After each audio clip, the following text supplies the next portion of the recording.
This conference will now be recorded. All right, hello everybody. This is Cody Hand from NCHA, the North Carolina Healthcare Association, and this is our day of action for Ronnie Chatterji, and we have Ronnie here with us to give us some comments and answer some questions about his views on healthcare and his views for the State Treasurer's Office. So again, my name is Cody Hand with the North Carolina Healthcare Association, and your advocacy team is here today. We've got Leah Burns and Caroline Daly. And the format for today is after some brief remarks by Mr. Chatterji, we'll have some questions for him to answer. Any audience questions are also welcome at that time. And then we'll allow Ronnie to give us 2 or 3 minutes of concluding remarks as to why he's the candidate.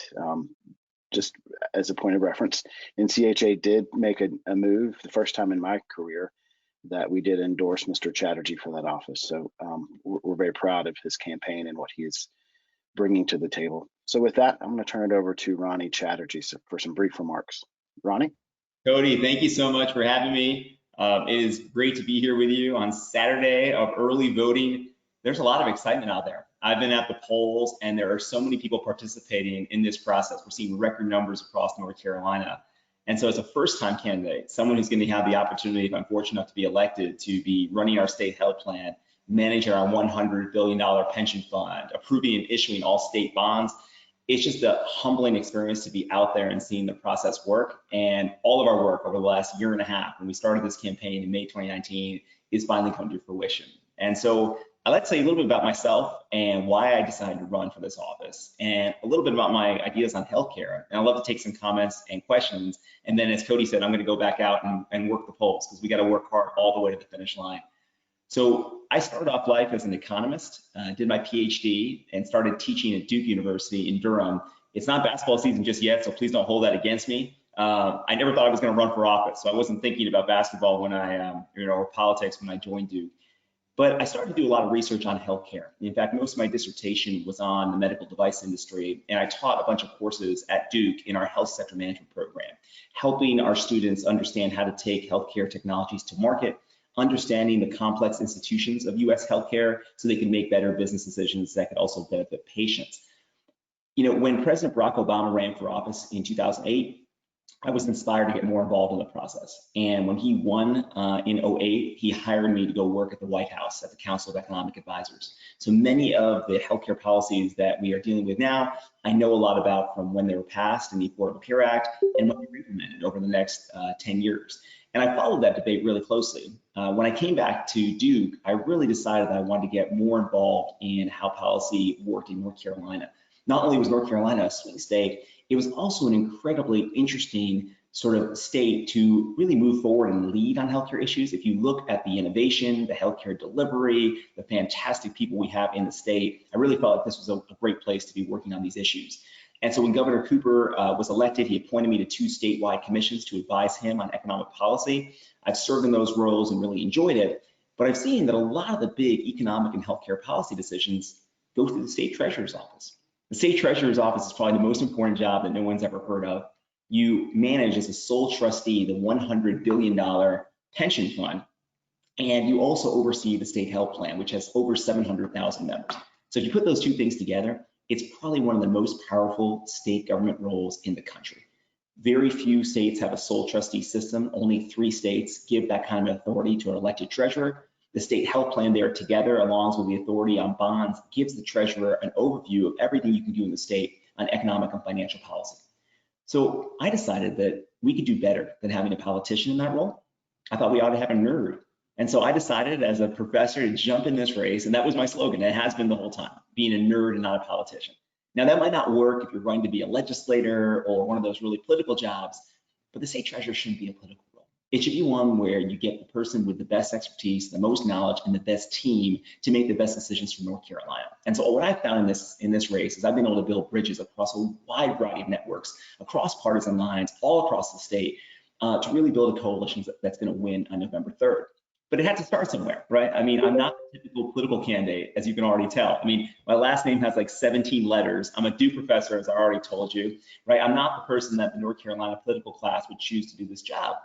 but we just ran hard in the primary. We were really successful gaining endorsements from all the folks who are involved in that primary. I'm really proud, particularly to have the endorsement of the North Carolina Association of Educators. They're the folks whose money is in the pension fund. They're the ones who are in the state health plan. My folks are public educators. I grew up knowing they had a defined benefit pension plan and we were covered by the state health plan. And if you think about that, that was the best little insurance plan in our small town. You knew you'd be taken care of. And when I saw this really, really useless game of chicken that was being played with the state health plan over the last 3 years, I decided we could do so much better. And so one of the things I decided to talk about early in the race was my support for the expansion of Medicaid. I took a very clear stand. I've always been in support of Medicaid. I supported it in 2010 when the Affordable Care Act was passed. I supported it in 2012 when the Supreme Court decided to leave it up to the states. And I've supported it over the last 10 years as 38 states and the District of Columbia have all passed Medicaid expansion. I've asked my opponent in this race to take a clear stand on it. I haven't been able to pin him down. And in the past, he's been against expanding Medicaid and against preserving the Affordable Care Act. So that's a clear distinction in this race. I also want to change the way we pay for healthcare in North Carolina. You know, I think a lot about it in terms of the way I buy the Christmas presents for the kids. I have an 8, 6, and 3-year-old. You may hear from the 3-year-old here any second, because usually my Zoom calls take about 10 minutes before someone barges in this house. But when I buy presents for them, I don't just look at the price. I do look at the price, but not just that. I also look at the stars on Amazon. You need to know the quality of what you're buying. And what I see what's really interesting in North Carolina and across the country is our health systems are beginning to think about quality and managing towards healthcare outcomes. And many of our health systems in North Carolina have already signed contracts like that with payers. This is where innovation is going to come from in North Carolina. This is where patients' health is going to be improved. And the state health plan, of course, has been a laggard, going the opposite direction. With parents who are state employees, I don't understand why my parents should be treated differently than anybody else. I want them to get access to the highest quality care. And so you put together Medicaid expansion and a focus on providing value and healthcare outcomes. That's something I think should be the future in North Carolina. And the treasurer has the ability to do that. Now, I've gotten a lot of endorsements from around the country, national endorsements, statewide endorsed by many of the political leaders here, including Governor Cooper. But what's most important to me is that this is a job where people are going to look and compare two candidates based on their qualifications. I got a PhD, I'm an economist, I understand healthcare. I've been working with healthcare leaders and patients all across the state for a long time. And I think I have what it takes to do this job in a fashion that's going to benefit all North Carolinians. I'm not going to inject politics into it. I'm not going to play chicken with people's healthcare. I'm going to make sure we move the ball forward on healthcare and every other issue. For folks who are following the political side, we got 18 days in this race. 1 million people have already voted, so it's already ongoing. And this is going to be one of those down ballot races that your voice will really matter. If you think about it, when people go to vote for treasurer, they might not know anything about either candidate. We've been really successful, more successful than almost any challenger in any race down ballot in terms of getting our name out there and having television advertisements all across North Carolina. But as you know, from the presidential race, the Senate race, this is an expensive media market. So there's so much going on, it's very hard to break through. Our endorsements are also helping. I'm working the polls, which is also helping. But there are lots of groups out there that are pouring resources into this race to sort of preserve the status quo and make sure that we go backwards in North Carolina on these issues. And on these down ballot races, they can really make a difference. So my view is, it doesn't matter if I'm outgunned, it doesn't matter what else the other side is doing. I'm gonna just work as hard as I can in every place in North Carolina to win this election. We feel really good about where we are in the polls. We feel really good about our strategy, and we think we're gonna win on November 3rd. So I'm just really glad to have the opportunity to be here with you all, and I'd love to take any questions or comments you might have. Thank you, Ronnie. That's really informative, and we're glad that you're here as well. Our first question is coming from Caroline Daly, and Caroline's got a question that many of our members have been asking. Caroline? Good morning. So you touched on this briefly about moving the state health plan toward value-based care and the importance of that. Do you have anything else to add to that, or something that would impact hospitals, or how you would intend to work with providers on this issue? Thank you, Caroline. I mean, coming from a family where there's a lot of physicians, providers, have to be part of the conversation. I think this is one of the big mistakes we've made in North Carolina, which is if you put some sort of take it or leave it offer and there's no discussion, no negotiation, no conversation, you're not going to get very far. That's a very naive approach to dealing with healthcare. I know enough about healthcare to know what I don't know, and I know enough to know that we got to get everyone around the table to figure things out. Otherwise, you'll fail. And that's why the current treasurer's approach has just failed over and over again, because we haven't been able to get people around the table to get to a good solution. So providers have to be a big part of that discussion. Patients have to be a big part of that discussion. There's so many stakeholders across North Carolina. When it comes to healthcare outcomes, what really excites me is that I see providers already moving in that direction, particularly a new generation of physicians. A lot of folks now are getting into medicine thinking much more about these outcomes than we were before because all the research is coming in about what works and what doesn't. And physicians now are consulting the best available evidence to think about how it can inform their clinical care. When I talk to these young physicians, they want to be paid alongside these quality metrics, and they're excited to actually do things that are going to benefit their patients. We got to find a way to align that energy and that innovation to benefit people in North Carolina. And so when a lot of payers, including Blue Cross Blue Shield and Medicare, are already paying like that, the same providers now have a different contract with the state health plan, has a totally different set of incentives. I don't think that's going to work. What I see is a real opportunity to align the payers in North Carolina so that we're all holding each other accountable for quality and price. That's going to move the delivery system in a very different direction that's going to benefit patients. And I think at the end of the day, North Carolina can be a leader if we get this done. One of the things I think post-COVID, and I should stop and say, our healthcare providers deserve so much credit. I mean, if you think about the frontline healthcare workers who have kept North Carolinians healthy, I mean, they've gone above and beyond. Many people who can afford to do things remotely or on Zoom, the luxury that we have, we're not realizing that our clinicians don't have that. They're in there, they're doing the work, they're risking their lives, and they're taking care of us. And seeing that spirit, I want North Carolina to be on offense in this post-COVID period. I want us to be growing companies. I want us to be growing jobs. And I think that making North Carolina an innovative place to do healthcare and to get healthy could be a fantastic thing for our state. It also goes without saying that healthcare is one of the biggest employers in North Carolina. I'm an economist. I think about the jobs. So who's the biggest employer east of Durham, where I am right now? Vidant Healthcare. Who's the biggest employer west of Charlotte, where I'll be later tomorrow probably? Mission. So we also have to think about the impact of jobs in North Carolina and where we could lead as well. So it is about value and health outcomes, but it's also just about growing the economy and making sure more people have a chance to participate in it. Thank you, Ronnie. Something else I'm hearing from a lot of our members is, and the public, is why should somebody who's not on the state health plan or somebody not in the pension system, why should they care, A, about the treasurer's office, and B, about those two issues? What would you tell them? Because at the end of the day, it's all of our money that's in this system. Think about the payer mix for the small town hospital where I grew up. There are some folks who are covered by Medicare, that's one payer. If you had expanded Medicaid in the state, you had more people covered by Medicaid. There's commercial insurance, there's state health plan.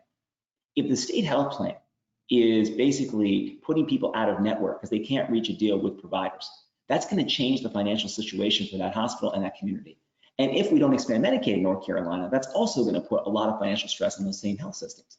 At the end of the day, we need to keep those health systems open. We need to keep our rural hospitals open during a pandemic. Of course, research shows that the states that did not expand Medicaid have seen their rural hospitals close at a higher rate than the ones who did expand Medicaid. So when you think about who's paying the bills, at the end of the day, taxpayers are going to be on the hook if we make our health system unstable in this way. So every change to the state health plan that endangers access and endangers the quality of rural health care is eventually going to be a taxpayer issue. And that's what's been so irresponsible about what's been going on in the last 4 years. Unfortunately, the same thing is true in the pension. I know it's a healthcare crowd, but I just can't resist.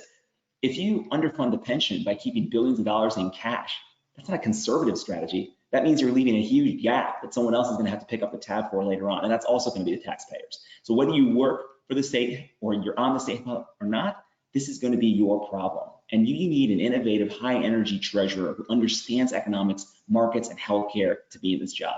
It's one of the reasons I think I put together a broad coalition that's just not on one side of the aisle, but across the board, because people know this job needs a chief economic and financial officer who knows what they're doing. So I think even if you're not on these plans, you should care a lot about this office. And I'll say, if you want to learn more, watch our debate on Spectrum between me and the current treasurer, where we dealt with all these issues. And you can see who has the clear answers on these questions and who's trying to change the subject. Thank you, Ronnie. Our next question comes from Leah Burns. Hey, Leah.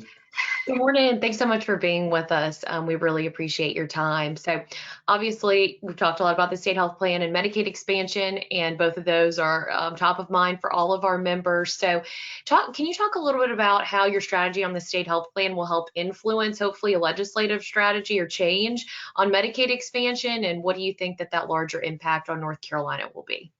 So thank you, Leah. I mean, I'm a numbers guy, so I'm going to approach my colleagues in the legislature with the numbers. And fortunately, in this case, we have a very strong case for Medicaid expansion. And frankly, I think that case has gotten through to a lot of folks over the last 2 or 3 years, as well as popular opinion. I mean, I supported Medicaid expansion when it wasn't as popular because it was still the right thing to do. And now it's much more popular. And I think you're seeing a lot of folks realize, particularly in rural areas, the impact of what Medicaid expansion could do for the job market and the health of a community. And so I'm going to bring those numbers to folks in districts where I think would benefit from Medicaid expansion. I'm going to bring healthcare providers and patients with me, and we're going to have that conversation. I can't vote on Medicaid expansion, but I happen to think that being the largest payer of healthcare in North Carolina will give me some credibility on this issue. I'm also not someone who's a bitter partisan and a bomb thrower. I'm a person who's an economist and a business school professor. I understand the language of business. I understand the way that companies work. And I can explain to folks who have a business orientation why I think this is good.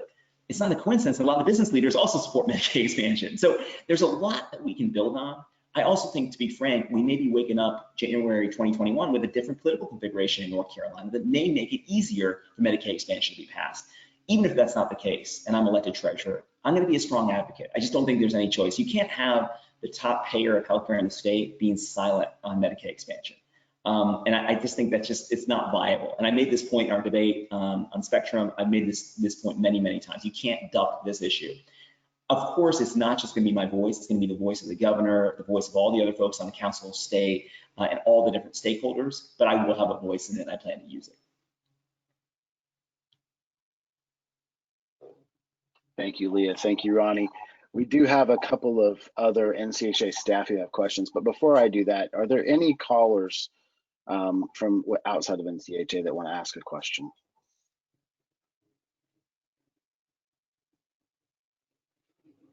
All right, our next question comes from Cynthia Charles, who is our Director of Communications at NCHA. I know she's got this question from many of her members. Cynthia? Good morning, Ronnie. Thank you so much for being with us. It's great to see you. My question is, how do you intend to instill nonpartisan expertise into the Office of the Treasurer? It's a really good question. You know, Cynthia, that's one of the big problems we have right now. On the pension side, we traditionally have a chief investment officer, you know, a person who's lived in the markets, who has high level experience, who's not a partisan, to invest our money. That's the way you want to run a public pension. The challenge of giving $100 billion to an elected politician is if they don't know enough about markets and they have political incentives like the next election, they might do silly things like hold billions of dollars in cash in an effort to cut fees.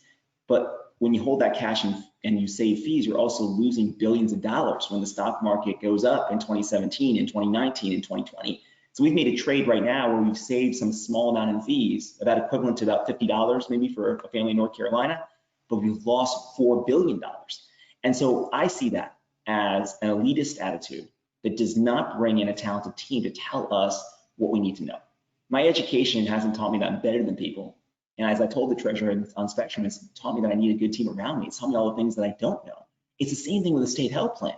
When you have folks running a state health plan who have no prior experience in healthcare, how can you make strides and take care of people in North Carolina if they don't have the right expertise? As was famously said by our president, healthcare is pretty complicated. And so we need someone with deep experience. And I think that dearth of expertise is hurting us all the way down in this country when people sideline experts for their ideological reasons, right down to the state health plan and the pension fund. So for me, the most important thing about leadership is to listen, learn, and then lead. And I'm going to listen to experts when it comes to healthcare, when it comes to our pension fund. I respect them. I'm going to put people around me who make me feel uncomfortable and challenge me because they know things I don't know. That's the way you lead.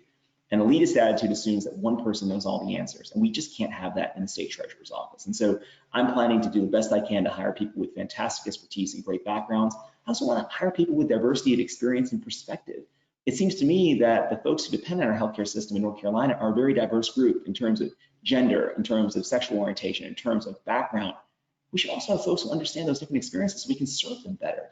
And I think you don't have to work too hard to actually find a diverse group of people to work on these issues and be part of the communities that they're serving. So those are two things I'm really going to focus on as the next state treasurer. Thank you, Cynthia. Thank you, Ronnie. Any other questions for anyone? Before I've got another one. I was going to say, I have another one too as well, Cody. Go ahead, Leah. So can you talk about how obviously our members are really focused on the pandemic and making it through however long it takes until there's a vaccine that is viable for all North Carolinians. But can you talk about, has COVID changed your strategy on how you're going to handle the pension or the state health plan? How has that changed maybe your thoughts on healthcare or how you would handle some of the state's finances? Definitely. So first on the pension, I mean, COVID-19 is having a huge impact on the global economy, the US economy, and the North Carolina economy. And that's having an impact on markets. Not always what people expect. This is why you need a strategy. You need to set an investment strategy with a team of experts. You need to have an asset allocation that's matched that strategy, and you need to follow it. The biggest mistakes investors make are that they trade on emotion. They try to time the market. That's a mistake for an individual investor. It's a horrible, calamitous mistake for an institutional investor like the North Carolina Pension Fund, where you shouldn't be leveraging $100 billion based on a feeling. So we develop a strategy to deal with COVID and think about how we're going to invest. Some of the opportunities out there are going to see sectors that have been growing a lot during COVID, but other sectors have been hit hard, particularly transportation, hospitality, and leisure. You need to think about that with your strategy. There are other new investment opportunities that could really benefit North Carolina. We also have to think about, can we do more to invest in North Carolina businesses? Small businesses have been hit really hard by this crisis. And the PPP program from the federal government hasn't really helped enough Main Street small businesses in North Carolina. And so what can we do in the state treasurer's office to help promote that engine of growth? So these are some of the things I'll be thinking about. The second thing on the healthcare side, I mean, I understand the numbers, so I've looked at hospital finances in the wake of the pandemic. In the beginning, you saw elective surgeries going down, ER volumes going down, and a lot of our hospitals were in deep financial trouble, particularly in rural areas where the payer mix wasn't as strong to begin with. While you've seen some recovery in that, we still have a long way to go. Now, I happen to think that our health systems are going to be incredibly important in this post-vaccine period, whenever it does come. What's the best way to distribute a vaccine to people in North Carolina? It seems like involving our health systems would be one smart way to do it. And that's why collaboration and not acrimony is just so important if we're going to deliver good health in North Carolina. Doesn't mean we're going to agree on everything, but it means we actually have to have a working relationship if we're going to get the vaccine to as many people as we can. I think I also want to understand how the pandemic is affecting hospitals differently across North Carolina and where I can help in that way in terms of understanding how those disparate impacts might affect the relationship with the state health plan. You have to listen. You can't assume that you know all the answers. So COVID is going to change the way we work there as well. And finally, I mean, Medicaid expansion, if it wasn't a good idea before, and it was, but if you didn't think it was a good idea before, it's even a better thing now when 600,000 people would benefit during a pandemic. So, I mean, I think this is the time, and it hasn't changed my idea. It's just made me even more determined to try to get the Medicaid expansion in North Carolina. The last piece I'd say is we should be investing in North Carolina. You know, think about infrastructure. Our state's been growing. Think about how many people on this call were born and raised in North Carolina, but there's a lot of people who are from other places who moved here, and they moved here because of great opportunities, but our infrastructure hasn't kept in pace with the growth of the state. And our rural areas have been left behind because we're not investing in the infrastructure to connect people and ideas. Well, the bond rates are at record lows. So unless there's some sort of ideological issue in the treasurer's office, we should be thinking about how to invest in North Carolina and accessing those debt markets. And it shouldn't be a political issue at a time when many other organizations and states are doing it. It should be an economic issue. And again, that's how I'll look at it. And I hope I'll have a chance to surround myself with people from different political persuasions to make sure that we can be consistent in that. I don't think it's good to just get ideas from one group of people on this. Thank you, Ronnie. We've got about 5 minutes left. You mentioned earlier, the healthcare workforce and the essential workers. We've got a little over 200,000 North Carolinians who work for or with a hospital or health system. We're asking all of them to take a minute to learn more about you. Thank you for giving us that opportunity today. We're also asking them to talk to 2 or 3 people in their sphere of influence so we can reach somewhere between 500,000 and 600,000 North Carolinians. What is a 2-sentence elevator speech that our hospital friends and teams can give to their friends and family about Ronnie Chatterji? You can tell them that I'm a nerd and a son of public educators who grew up on the state health plan, and I want to protect it for them. That's what you need to say. And for folks who work in the health system, I'm going to make sure their access to healthcare is not endangered, and we have a strong and robust health system that takes care of people in North Carolina. I mean, that's really the key. I mean, I think at the end of the day, you need a nerd, not a politician for this job. And I think if you can just emphasize that, and that's great no matter what people's political background is. I don't think that's a pitch for Democrats or Republicans or independents. I think it's a pitch to anyone in North Carolina that we need a nerd, not a politician, who understands healthcare in this job. If they work for the state, you can tell them about protecting their pension and their health care. If they work for the health system, I think just talking about my advocacy to make sure our health system works for everybody. That's really what I would do. I will say, it's great to think about those 200,000 folks. After this call, I'll go to the lines and I'll see hopefully long lines of people waiting to vote and excited about it. Most people are going to get their information from television. They'll get it from a mailer sent to their house. Maybe they'll get it from someone at church. So you have to make sure that you're getting those messages out where people are seeing it. So if you're thinking about communicating in person, telling people why this race matters. The great thing about this race, it's not like advising someone who to vote for in president. I wouldn't suggest that. It's a very tough discussion if you disagree with your neighbor, maybe even your family. Treasurer, though, people mostly don't have an idea, and they haven't heard much about this race. And even though everyone here and all of us are so worried about the state of the state health plan, a lot of people don't even know that's going on. And so it's really important to inform folks about what is going on and what the stakes are. When you talk about 200,000 people, oh my God, Cody, I mean, this election will be decided by 10, 20, 30,000 votes at the end of the day. That's how close it is. And so when I see all the efforts to kind of put incorrect information out there, I'm just doing the best I can to make sure that folks know the real story and who's fighting for them. Thank you, Ronnie. Any closing comments? I just want to say thank you. I hope that I can win on November 3rd. We feel good about where we're at. It is a big responsibility. And I tend to think that when you have a big responsibility, you need to surround yourself with good people. You need to listen to the stakeholders. You need to learn from them, and then you lead. So I will be doing a lot more listening before I do talking if I'm successful in this job. And I hope that folks listening and folks all across North Carolina can be part of that process as we go through. I'm going to work hard over the next 17 days now. I can't believe it, 17 days to make sure that every vote gets counted and as many people as possible hear about this race. And thank you again. Thank you, Ronnie. Thank you, everybody, for joining today. For more information about Ronnie Chatterji, you can go to his website, which is ronniechatterji.com. And if you want to know more about NCHA and our political activities and our grassroots opportunities, that is at ncha.org. I appreciate you attending today. I appreciate you listening on the line, those of you who are calling in or listening later. And Ronnie, thank you so much for spending some time with us. Thank you for putting your hat in the ring and for your willingness to collaborate and listen, regardless of ideology. So thank you again. Best of luck. Leah, Caroline, thank you. Everybody have a great day. Thank you all. See you later.